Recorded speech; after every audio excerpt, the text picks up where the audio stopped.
بات جو ہیں وہ پڑھیں گے. اس میں ایک ہوا، ہیا، ہا الٹا پیش ہو، ہا کھڑی زیر ہی اور ہا الف ہا. یہ 5 علامات ہیں. اب ایک ایک کر کے ہم ان علامات کو دیکھتے ہیں اور ان علامات کا ترجمہ دیکھتے ہیں کہ ترجمہ ان کا کیا ہے. سب سے پہلے ہے ہوا. ہوا علامت ہم نے پڑھی ہے. یہ علامت واحد مذکر کے لیے استعمال ہوتی ہے اور اس کا ترجمہ وہ کیا جاتا ہے. اس کی مثالیں قرآن مجید میں ہیں اور بہت ساری مثالیں ہیں. ہم کہتے ہیں ہوا قرآن، وہ قرآن ہے. ہوا قرآن، وہ قرآن ہے. یہ وہ ترجمہ کس کا ہے؟ ہوا کا. ٹھیک ہو گیا. اس کے بعد ہوا اللہ، وہ اللہ ہے. ہوا کا مطلب وہ ہوتا ہے اور اللہ اللہ ہے. ہوا مولاکم، وہ تمہارا مالک ہے. ہوا وہ مولاکم، تمہارا مالک ہے. اور ہوا ظالم، وہ ظلم کرنے والا ہے. ٹھیک ہے، یہ مثالیں ہوا کی ہیں. اس کے بعد یعنی قرآن مجید سے مثالیں آپ کے سامنے لے کر آتے ہیں. آیات یعنی ہم نے ترجمہ، اصل مقصد تو یہ ہے کہ ہم نے ترجمہ سیکھنا ہے انشاءاللہ، اور قرآن مجید کا ترجمہ کرنے کی استعداد جو ہے وہ ہمارے اندر انشاءاللہ پیدا ہو جائے گی. تو اس لیے اس کی مثال قرآنی آیات سے. اور آج کا جو سبق ہے نا، آج کا سبق، اس کے اندر قرآنی آیات سے کافی مثالیں آئیں گی. تو آپ یہ سمجھیں کہ ساتھ ساتھ آپ ترجمہ بھی کر رہے ہیں، ترجمہ بھی سیکھ رہے ہیں. ویسے تو ہم نے الگ سے بھی ترجمہ شروع کر دیا، جیسے کہ ہم نے آخری جو لیکچر تھا اس میں سورہ فاتحہ کی پہلی 5 آیات کا ترجمہ ہم نے پڑھا تھا. تو لیکن اس کے ساتھ ساتھ مثالوں کے اندر بھی جو آیات آ رہی ہیں، گویا کہ آپ قرآن مجید کا ترجمہ سیکھ رہے ہیں، پڑھ رہے ہیں. ٹھیک ہے، یعنی ایسا نہیں ہے کہ صرف ہم علامات ہی پڑھ رہے ہیں اور ابھی تک علامات کے اوپر زور ہے. نہیں، ساتھ ساتھ ترجمہ جو ہے وہ بھی ہم پڑھ رہے ہیں. ٹھیک ہو گیا. تو یہ ارشاد باری تعالیٰ ہے کہ فَهُوَ فِي عِيشَةٍ رَاضِيَةٍ، یہ سورہ القاریہ کی آیت ہے. تو اصل میں یہ ہوا، اس کا کلر دیکھیں مختلف ہے باقی. تو کیوں مختلف ہے؟ کیونکہ ہم اس علامت کو پڑھ رہے ہیں. ہوا کا ترجمہ ہم نے کیا پڑھا ہے ابھی؟ وہ. تو اب اس پوری آیت کا ترجمہ ہے فَهُوَ فِي عِيشَةٍ رَاضِيَةٍ، پس وہ راضی خوشی کی زندگی میں ہوگا. ٹھیک ہے. فَهُوَ، فا کا مطلب ہوتا ہے پس، ہوا وہ، فی کا مطلب میں ہوتا ہے. ہم نے حرف جب پڑھے تھے ان کی پہچان، اس میں یہ ایک حرف پڑھا تھا فی میں کہتے ہیں. اور عیشتن، عیشہ زندگی کو کہتے ہیں. عیشہ کسے کہتے ہیں؟ زندگی کو کہا جاتا ہے. راضیہ، راضی خوشی. ٹھیک ہے، پس وہ راضی خوشی کی زندگی میں ہوگا. یہ ایک مثال ہے قرآن کی آیت سے. آگے بھی دیکھیں. ہیا، دوسری علامت کیا ہے؟ ہیا. اس کا ترجمہ بھی وہ ہوتا ہے، لیکن فرق یہ ہے کہ یہ وہ مؤنث کے لیے استعمال ہوتا ہے. یعنی مؤنث کی طرف اشارہ کریں گے تو ہیا، یعنی کہ ہیا یہ استعمال ہوتا ہے. اور اس کی مثالیں ہم دیکھ لیتے ہیں. ہیا زجرتن، اب یہ بھی قرآن مجید کی مثالیں ہیں. وہ ہم پوری آیت جو ہے وہ تو نہیں پڑھ رہے، لیکن جو ہمارا سبق ہے یا جو ہماری علامت ہے جو آج ہم نے پڑھی ہے، وہ دوسری علامت ہے ہیا. تو اس کی مثال ہیا زجرتن، وہ قیامت، یعنی زجرتن سے یعنی قیامت کا تذکرہ ہو رہا ہے. وہ ایک ڈانٹ ہے. ہیا وہ، زجرتن ایک ڈانٹ ہے. زجرہ ڈانٹ کو کہتے ہیں. یعنی یہ نیا لفظ ہے. آپ اس کو نوٹ بھی کر سکتے ہیں، آپ کے پاس کاپی یہ موجود ہے. یہ نیا لفظ ہے، یعنی قرآن مجید کا، قرآن مجید کی آیت ہے. تو آپ کی ووکیبلری کے اندر یعنی ذخیرہ الفاظ جو ہے وہ آپ کے آہستہ آہستہ بڑھ رہا ہے. لیکن تب بڑھے گا جب اس کو آپ لکھیں گے، یاد کریں گے اور دوبارہ بھی آپ کے ذہن میں رہے گا جب میں آپ سے پوچھوں گا. تو اس لیے ہیا وہ، زجرتن ایک ڈانٹ ہے. اس کے بعد ہیا تمور، وہ حرکت کرے گی. یعنی اس سے کیا مراد ہے؟ زمین. حرکت کیا کرے گی؟ زمین. ہیا وہ، اس کا ترجمہ ہے. اس کے بعد ہے ہیا عصایا، ہیا عصایا، وہ میری لاٹھی ہے. عصا کسے کہتے ہیں؟ لاٹھی کو کہتے ہیں. ہیا وہ، اصل میں تو ہم ہیا کا ترجمہ دیکھ رہے ہیں نا، وہ کے معنی میں استعمال ہو رہا ہے. اور ہیا حیتن، یہ اس کا ترجمہ بھی وہ ہے. اور حیتن کیا ہے؟ حیہ کسے کہتے ہیں؟ سانپ کو کہا جاتا ہے. حیہ. ٹھیک ہے، لیکن یہ تھوڑا سا مس ہو گیا، میرے خیال سے آ نہیں رہا. لیکن ہیا حیتن، وہ سانپ ہے. تو آگے نوٹ ہے ایک، اس میں لکھا ہے کہ ہوا یا ہیا کے بعد ایسا اسم جس کے شروع میں الف لام ہو تو اس کے معنی میں تاکید کا مفہوم پایا جاتا ہے، اور اس کا جب ہم اردو میں ترجمہ کرتے ہیں تو اس میں ہی یا وہی کا معنی پایا جاتا ہے، ٹھیک ہے، ہی یا وہی کا معنی یعنی لفظ جو ہے وہ استعمال ہوتا ہے۔ اس کی مثال ہے، یعنی یہ تو سمجھ آ گئی ہے نا، جیسے ہوا اور ہیا کے بعد کوئی ایسا لفظ آ جائے جس کا آغاز الف لام سے ہو رہا ہے، یہ ہم نے پڑھا ہے نا، الف لام۔ الف لام کس کی علامت ہے، یاد ہے آپ کو؟ یہ اسم کی علامت ہے، بالکل ٹھیک ہے، یعنی کسی لفظ کے شروع میں اگر الف لام آ جائے تو وہ اسم ہوتا ہے، اور اگر ہوا یا ہیا ایسے لفظ کے شروع میں آ جائے جو کہ الف لام والا ہوتا ہے تو اس کا معنی میں تاکید پائی جاتی ہے، اور ہی اور وہی کا ترجمہ ہم اس میں کرتے ہیں۔ اس کی مثالیں دیکھیں، قرآن مجید کی مثالیں ہیں، قرآن مجید سے دیکھیں، ان شانئک هو الابتر، ان شانئک، بے شک تیرا دشمن، ان کا مطلب ہوتا ہے بے شک، شانئک تیرا دشمن، هو الابتر، ہوا، اب اس میں ایک لفظ ہے ہی ہم ترجمہ کر رہے ہیں، یہ کس کا ترجمہ کیا ہے؟ کیونکہ ہوا کے بعد الف لام آ گیا ہے۔ ویسے تو ہم اس کو یوں بھی کر سکتے تھے، یعنی کہ اگر یہ ہم نے قاعدہ نہ پڑھا ہوتا کہ بے شک تیرا دشمن بے نام و نشان ہے، لیکن ہم کہتے ہیں بے شک تیرا دشمن ہی بے نام و نشان ہے۔ اب یہ جو ہی ہے یہ کس وجہ سے ہے؟ ہم نے قاعدہ پڑھا ہے کہ اگر ہوا یا ہیا الف لام والے لفظ کے شروع میں آ جائے تو اس میں ہی یا وہی کا معنی پایا جاتا ہے، تو اس لیے ہم نے اس کا ترجمہ کیا ہے کہ بے شک تیرا دشمن ہی بے نام و نشان ہے۔ ابتر کا مطلب ہوتا ہے بے نام و نشان، ٹھیک ہے، ابتر، دیکھیں نا، یہ بھی قرآن مجید کا ہم ترجمہ ہی پڑھ رہے ہیں اصل میں، تو اس لیے یہ آپ کانشیس ہو کے بیٹھیں، یعنی یہ بالکل ادراک کر کے بیٹھیں کہ ہم قرآن مجید کا ترجمہ کر رہے ہیں۔ ان شانئک، بے شک تیرا دشمن، هو الابتر، ہی بے نام و نشان ہے۔ آگے پھر قرآن مجید کی ایک اور آیت ہے اور اس میں ہم اس مثال کو دیکھتے ہیں کہ واللہ، اور اللہ، واو کا مطلب کیا ہوتا ہے؟ اور، واللہ، اور اللہ، هو الغنی، وہی غنی ہے۔ اب وہی ترجمہ کیا ہم نے، وہی کس کا ترجمہ ہے؟ یعنی ہوا کے بعد الف لام آنے کی وجہ سے ہم نے اس کا ترجمہ وہی کر دیا، ورنہ جو ہے ہم یوں بھی کہہ سکتے تھے جیسے میں نے آپ سے پہلے بھی کہا کہ اور اللہ غنی تعریف والا ہے، لیکن وہی ترجمہ اس کا ایگزیکٹ ترجمہ ہے۔ کیوں؟ کیونکہ ہم نے قاعدہ پڑھ لیا ہے کہ ہوا یا ہیا کے بعد اگر الف لام والا لفظ آ جائے گا یعنی اسم آ جائے گا تو اس میں تاکید کا معنی پایا جاتا ہے، اور ہی یا وہی کا معنی جو ہے وہ پایا جاتا ہے۔ تو اس لیے واللہ هو الغنی الحمید، اور اللہ وہی غنی تعریف والا ہے۔ ٹھیک ہو گیا، یہ دو مثالیں آ گئی ہیں، اور دیکھیں یہ اوپر لکھا بھی ہوا ہے، یہ دیکھیں ہر جو ہماری سلائیڈ ہوگی اس کے اوپر وہ قاعدہ جو ہم نے پڑھا ہوگا، یہ جس کی مثالیں ہم پڑھ رہے ہوں گے اوپر وہ بھی لکھا ہوا آ رہا ہوگا۔ دیکھیں ہوا یا ہیا کے بعد الف لام والا اسم آ جائے تو بعد میں تاکید پیدا ہو جاتی ہے، ترجمہ ہی یا وہی کیا جاتا ہے، یعنی یہ وہ قاعدہ ہے جو کہ ہم نے پڑھا ہے اور اس کی مثالیں نیچے قرآن مجید سے موجود ہیں۔ پھر اس کے بعد اور مثالیں بھی ہیں، فَإِنَّ الْجَنَّةَ، پس بے شک جنت، پس کس کا ترجمہ کیا؟ فا کا، فَإِنَّ الْجَنَّةَ، پس بے شک جنت، ہِيَ الْمَأْوَى، جنت ہی اس کا ٹھکانہ ہے، یعنی جنت ہی ترجمہ ہم نے کیا، یعنی اس میں بتانا یہ مقصد ہے کہ ہوا یا ہیا کے بعد الف لام والا اسم آ جائے تو بعد میں تاکید پیدا ہو جاتی ہے۔ تو ہم یعنی ترجمہ کرتے ہوئے ایگزیکٹ ترجمہ کریں گے ہم، اگر یہ قاعدے چھوٹے چھوٹے قاعدے جو ہیں اگر ہمارے ذہن میں رہیں گے۔ ویسے تو ترجمہ کرنے والا جس کے ذہن میں یہ قاعدہ نہیں ہوگا وہ یہ بھی ترجمہ کر سکتا ہے کہ فَإِنَّ الْجَنَّةَ هِيَ الْمَأْوَى، پس بے شک جنت اس کا ٹھکانہ ہے، ٹھیک ہے، لیکن جس کو قاعدے کا پتہ ہے وہ کہے گا نہیں، اس کا صحیح ترجمہ یہ ہے کہ پس بے شک جنت ہی اس کا ٹھکانہ ہے۔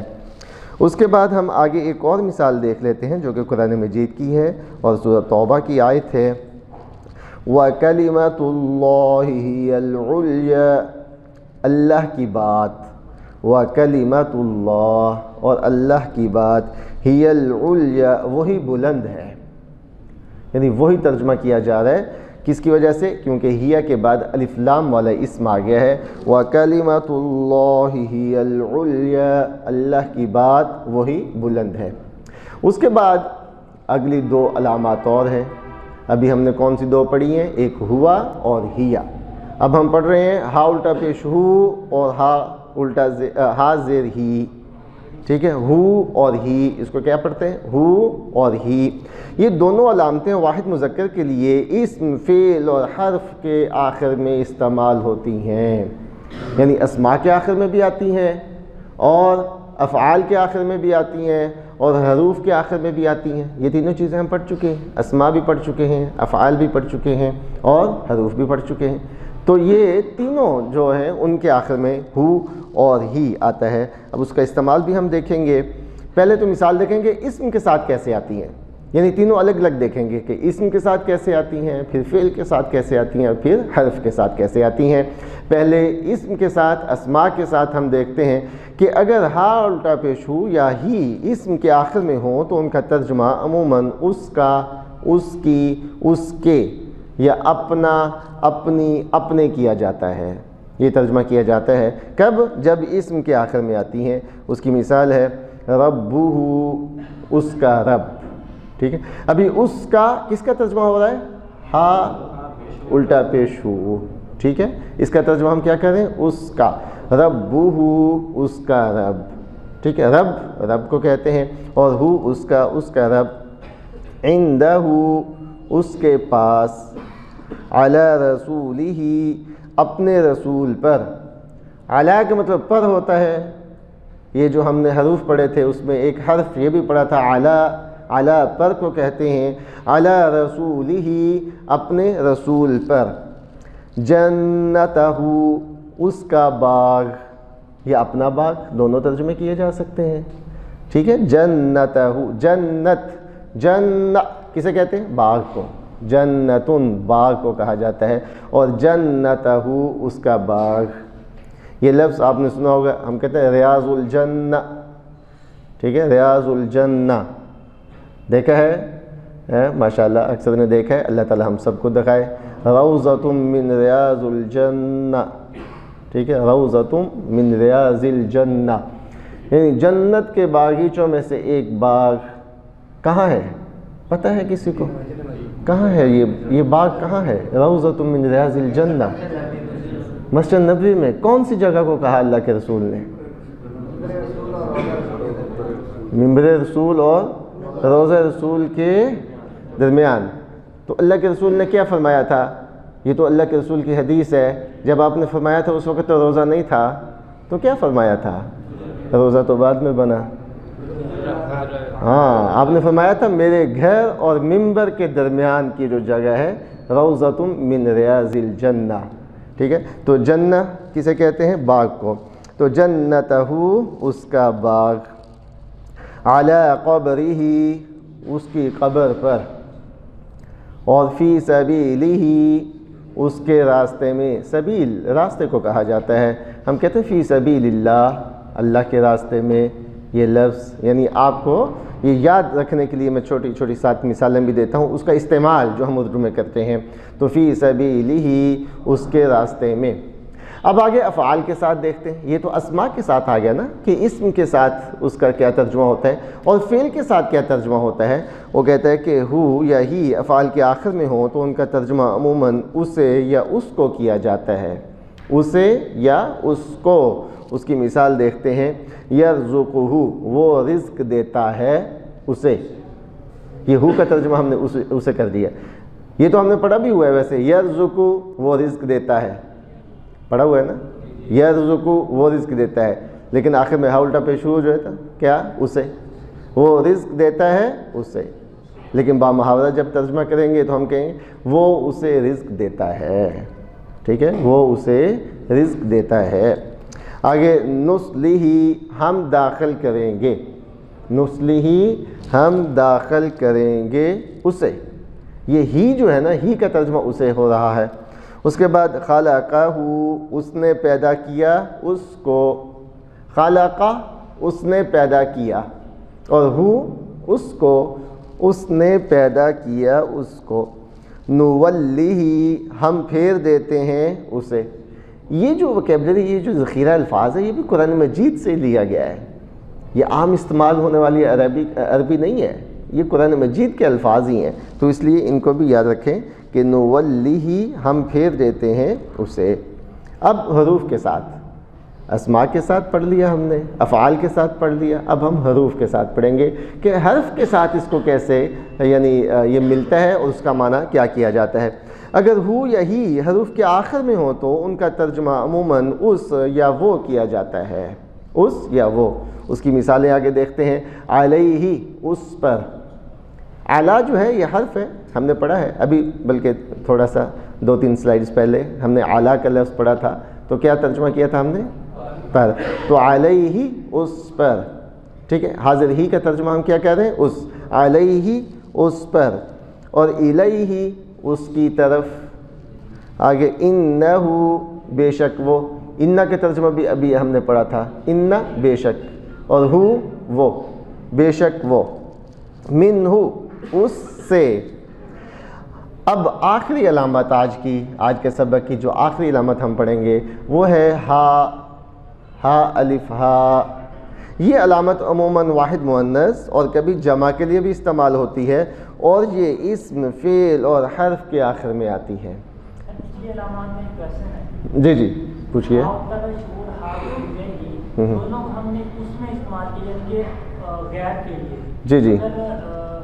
جو حاضر ہے اس کے لیے کرنا، یعنی اس اور اس میں فرق ہوتا ہے نا، اس میں الف کے اوپر پیش آتی ہے، تو اگر اس کے لیے استعمال کرنا تو کیا اس کے عربی کیا ہوگا؟ نہیں، اس کی ایک اور علامت ہے، وہ جب ہم علامت آئے گی تب آپ، کیونکہ ابھی میں وہ اگر علامت آپ کو ابھی بتا دوں گا تو آپ کنفیوز ہو جائیں گے۔ اس کے لیے ایک اور علامت ہے، ٹھیک ہے۔ غائب کے لیے اور ہوتی ہے، حاضر کے لیے اور آتی ہے۔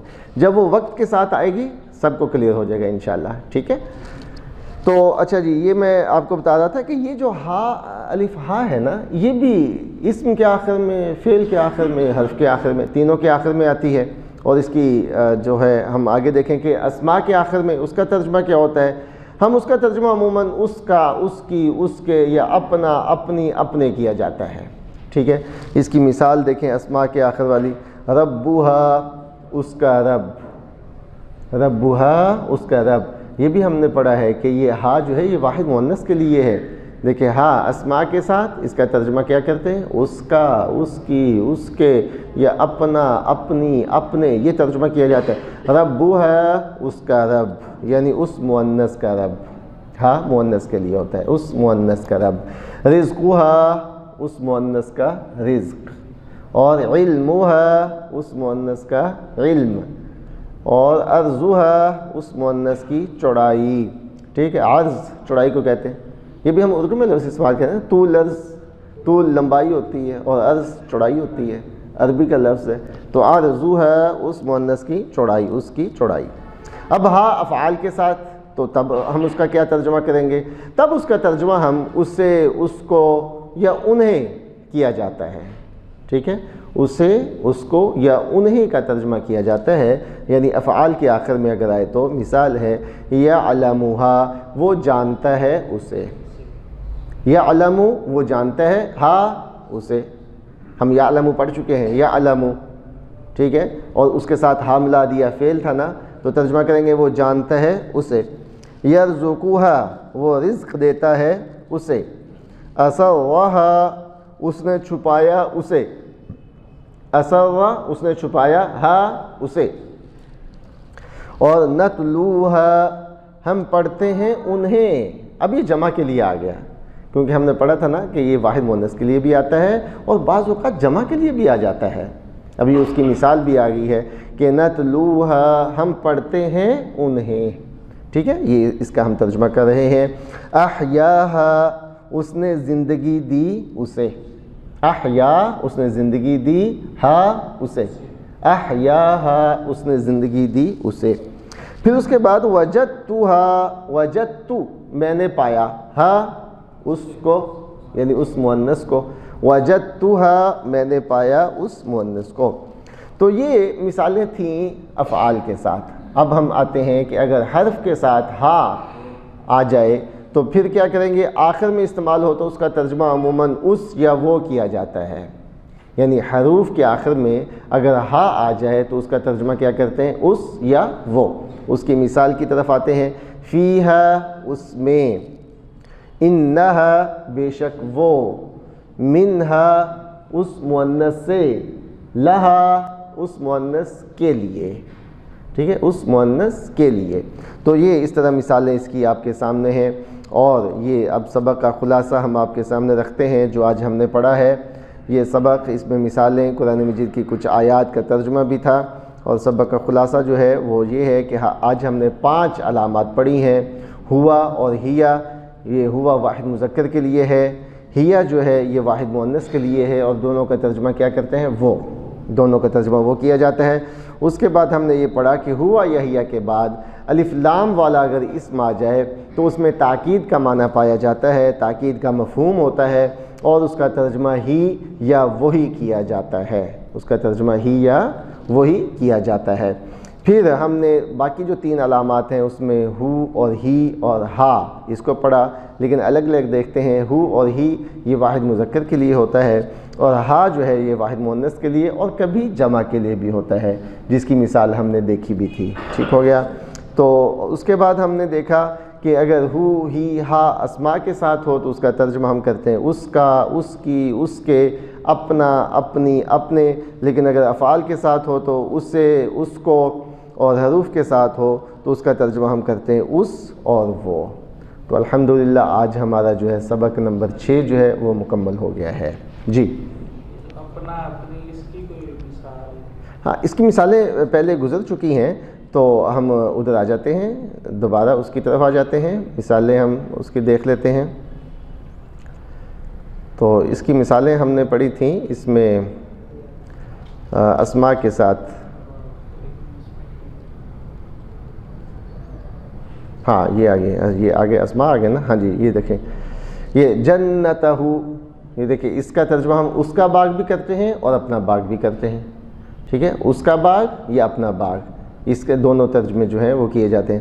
علی قبرہ، اس کی قبر پر، یہ تو اس کا یہاں ترجمہ کریں گے، لیکن ہم جو ہے سیاق و سباق کو دیکھتے ہیں، اس کا یا اپنا ترجمہ کیا جا سکتا ہے، جیسے علی رسولہ، اپنے رسول پر، دیکھیں اب اپنے اس کا ترجمہ کیا جا رہا ہے، ٹھیک ہے، علی رسولہ، اپنے رسول پر، ٹھیک ہو گیا جی۔ کوئی اور اس میں اگر کوئی سوال ہے تو